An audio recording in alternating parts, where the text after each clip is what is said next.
ఈ నిధులను సక్రమంగా విడుదల చేయడంలో పూర్తిగా విఫలమైంది అధ్యక్ష. పంచాయతీలకు చెందాల్సిన దాదాపు 12,000 కోట్ల స్థానిక సంస్థల నిధులను వైసీపీ ప్రభుత్వం దోచుకుపోయింది అధ్యక్ష. గ్రామ ప్రథమ పౌరులైన సర్పంచులు ఉత్సవ విగ్రహాలుగా మారారు అధ్యక్ష. గత ప్రభుత్వంలో సర్పంచులు మాత్రం తమ గ్రామాల్లో కనీసం బ్లీచింగ్ పౌడర్ కూడా నిధులు లేక రోడ్డు మీద భిక్షాటన చేసిన సంఘటనలు కూడా మనము పేపర్లో చూసాం అధ్యక్ష. సర్పంచులకు పవర్ లేదు, పంచాయతీల్లో ఖాతాల్లో నిధులు లేవు అధ్యక్ష. గతంలో సర్పంచ్ నిధులల్లా ఏవైతే వాళ్ళు ప్రాధాన్యత ఇచ్చారో గత ప్రభుత్వంలో గ్రామ సచివాలయాలకు అలాగే ఆర్బీకే కేంద్రాలకు మాత్రమే భవనాలు కట్టడానికి వాడేశారు అధ్యక్ష. అంతేకాకుండా అక్కడ విద్యుత్ బకాయిలు కూడా సర్పంచుల నిధుల నుంచే కట్టడం జరిగింది అధ్యక్ష.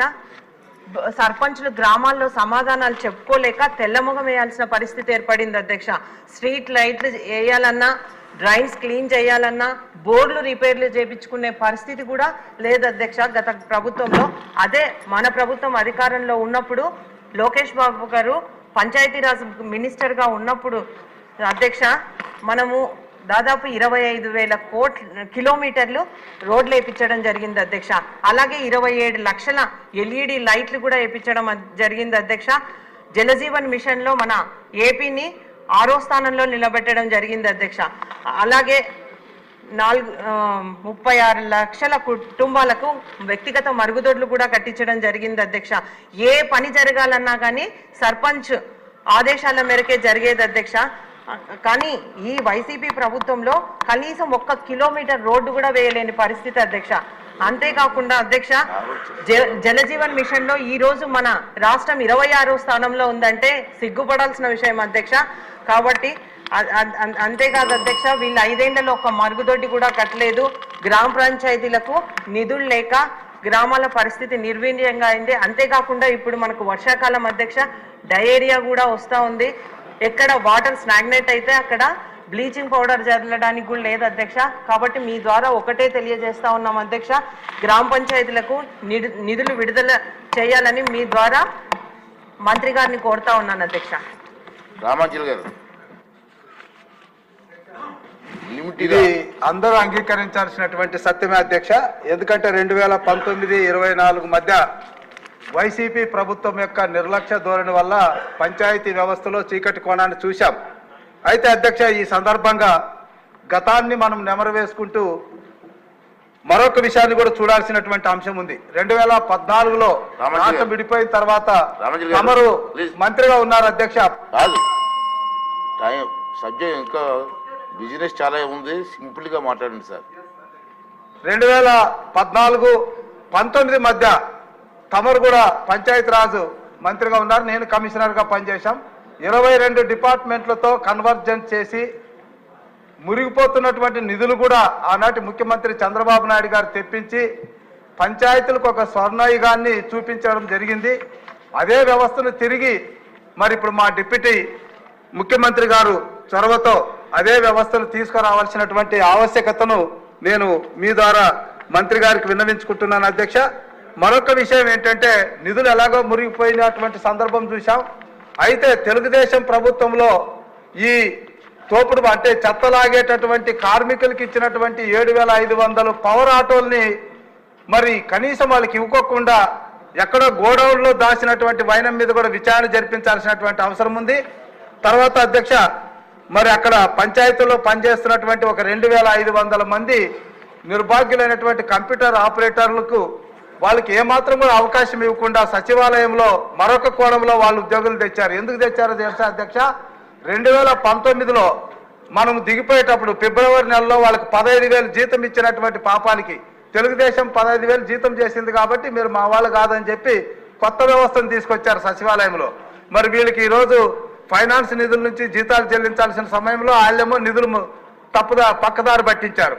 వాళ్ళకి జీతాలు లేక ఆకలితో అలమటిస్తున్నారు. ఒకవైపు సర్పంచులు బజార్లో భిక్షమెత్తారు, మరొక వైపు సిబ్బంది జీతాలు లేక అవస్థలు పడ్డారు. ఇది వైసీపీ ప్రభుత్వంలో పంచాయతీ వ్యవస్థకు పట్టినటువంటి గ్రహణం అధ్యక్ష.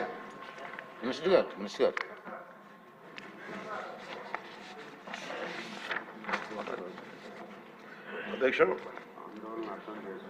గౌరవ సభ్యులు లేవనెత్తిన అంశాలని వారి ఆవేదనని ఇది ఖచ్చితంగా ఇది తెలుసు అధ్యక్ష. ఇది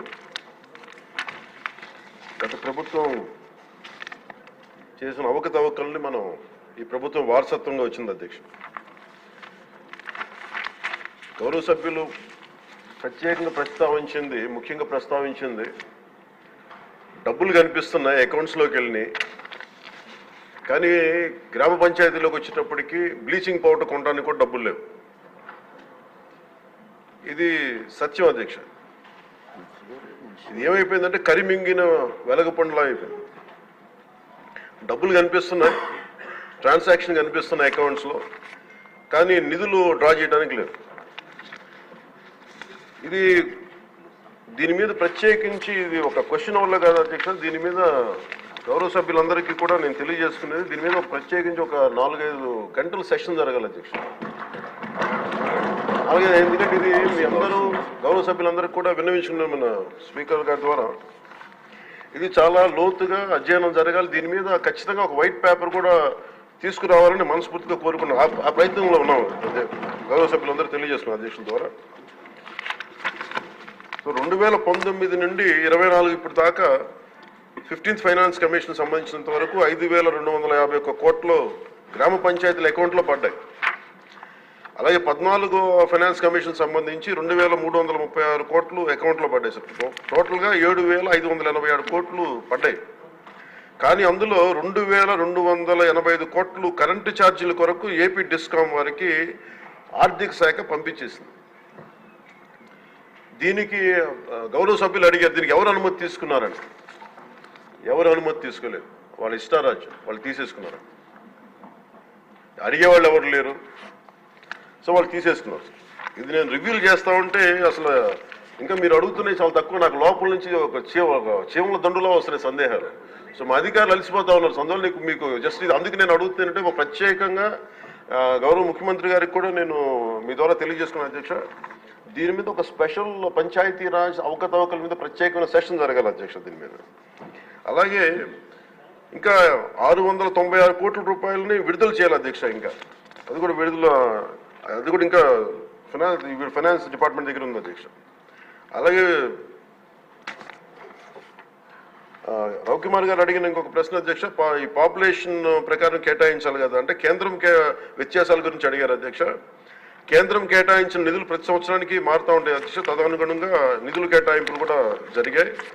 నిధులు విడుదల కాబట్టి అధ్యక్ష దీంట్లో ఇంకా సంతృప్తికరంగా ఉండకపోవచ్చు సమాధానం. Will take it into consideration sir. Will give a detail answer in fourth coming session sir. అలాగే మనకి పంచాయతీల నిధులు పర్ క్యాపిటా గ్రాంట్ కానీ, స్టాంప్ డ్యూటీ కానీ, సెనరై ఛార్జెస్ కానీ, వీటికి కూడా నిధులపై కూడా సమీక్షించి చాలా రావాల్సిన అధ్యక్ష పంచాయతీలకి దానికి ఎలా రావాలి, ఏం చేయాలి, విడుదల జరిగేటట్లు విల్ ఇనిషియేట్ ద యాక్షన్ అధ్యక్ష. అలాగే ముఖ్యంగా ఈ వాటర్ బాండ్ ఈ వ్యాధులన్నీ వస్తున్నాయి నీటి ద్వారా, దీనికి స్పెషల్ డ్రైవ్ కండక్ట్ చేస్తాం అధ్యక్ష. విల్ టేక్ ఇట్ ఫార్వర్డ్ అధ్యక్ష. సో ముఖ్యంగా నిన్న గౌరవ సభ్యుల దృష్టికి తీసుకొస్తున్నాను అధ్యక్ష. ఈ డిలే అంటే ఈ ఆలస్యం ఎందుకు జరిగింది అసలు మీరు కొంచెం అంటే నిన్న రివ్యూ చేస్తున్నప్పుడు అధ్యక్ష టోటల్గా లోకల్ బాడీస్ సంబంధించి రివ్యూ చేసాం అధ్యక్ష. ఈ పంచాయతీలది దాంట్లో ఉండిపోయింది. ఇట్స్ 3 tier లోకల్ బాడీ ఇది కాబట్టి సెంట్రల్ గవర్నమెంట్కి ఎలాంటి కాన్స్టిట్యూషనల్ గ్యారంటీ ఉందో, స్టేట్ గవర్నమెంట్కి ఎలాంటి కాన్స్టిట్యూషన్ గ్యారంటీ ఉందో, ప్రొటెక్షన్ ఉందో, పంచాయతీలకు కూడా అదే ప్రొటెక్షన్ ఉంది అధ్యక్ష. అక్కడ జాతిపిత మహాత్మా గాంధీ గారి ఫోటో పెట్టుకుని గ్రామ స్వరాజ్యం కోసం తపన పడే మనందరం కూడా ఈరోజు నలుగుతూ ఉన్నాం. కాకపోతే గత ప్రభుత్వం చేసిన తప్పులు ఎలా ఉన్నాయంటే అధ్యక్ష మొత్తం వదిలేశారు అధ్యక్ష. గాంధీ గారి ఫోటో వరకు దాన్ని పెట్టారు కానీ, అలంకారప్రాయంగా పెట్టారు కానీ నిజంగా ఆయన స్ఫూర్తిని గత ప్రభుత్వం తీసుకెళ్లేదు, ఈ ప్రభుత్వం తీసుకెళ్తాం అధ్యక్ష. అలాగే ముఖ్యంగా జస్ట్ మనం మనం లోతుగా అధ్యయనం చేయబోయే బదులు చాలా సింపుల్గా అధ్యక్ష మీకు గౌరవ సభ్యులందరికీ చేస్తా ఉన్నాను. నిన్న మా అధికారులతో కూడా మాట్లాడుతూ ఉంటే ఈ కేంద్రం ప్రతి పంచాయతీకి బ్యాంక్ అకౌంట్ ఓపెన్ చేయమంది అధ్యక్ష. అది చేయటం అంటే కీలకమైన కారణాలు ఏంటి, delay is not releasing due to releasing of అంటే భారతదేశ ప్రభుత్వం డిలే చేయలేదు అధ్యక్ష, సకాలానికి పంపించేస్తూ ఉంది. కానీ కొంతకాలం ఏమో పంచాయతీ మన ఎన్నికలు జరగకపోవటం వల్ల ఇంకొకసారి వీళ్ళు అడిగింది non integration towards PFMS by the state government. అంటే కేంద్రానికి సంబంధించిన పబ్లిక్ ఫైనాన్స్ మేనేజ్మెంట్ సిస్టమ్కి అనుసంధానం చేయమని అడిగారు. మొదటి 2 సంవత్సరాలు వీళ్ళు సరిగ్గా చేయకపోవటం వల్ల మేము మిమ్మల్ని డైరెక్ట్గా పంచాయతీ ఖాతాల్లోకి వెళ్ళాలి, అందుకని మీరు పిఎఫ్ఎంఎస్కి మీరు అనుసంధానం చేయండి. అది చేయకపోవటం వల్ల కూడా అదొక మేజర్ డిలేస్ అధ్యక్ష. అలాగే డ్యూ టు ఎలక్షన్స్ని నిర్వహించుకోవడం దానివల్ల కూడా ఆలస్యమైంది అధ్యక్ష. ఇవన్నీ చూస్తే నేను మీకు ప్రత్యేకించి సభకి నేను ఈ పంచాయతీరాజ్ శాఖ బాధ్యత తీసుకున్న నేను మీకు మాటిస్తున్నాను, మీకు దీంట్లో జరిగిన అవకతవకలు కానీ గత ప్రభుత్వం చేసిన తప్పులు కానీ అలాగే భవిష్యత్తులో మేము చేస్తున్న రోడ్ మ్యాప్ కానీ సవివరంగా మీకు తెలియజేసి ఈ కరెక్షన్స్ చేసుకొని గాంధీ గారి స్ఫూర్తిని గ్రామ స్వరాజ్యాన్ని ఈ ప్రభుత్వం సంపూర్ణంగా పాటించి గ్రామ స్వరాజ్యం తాలూకు నిధుల్ని తిరిగి పంచాయతీలకే చెందేలాగా తిరిగి పంచాయతీలకు వచ్చేలా మేము చర్యలు తీసుకుంటాం. మీ అందరికీ గౌరవ అధ్యక్షుల ద్వారా తెలియజేస్తున్నాం. ఇప్పుడు స్వల్ప వ్యవధి ప్రశ్న నెంబర్ 6 బోండా ఉమా.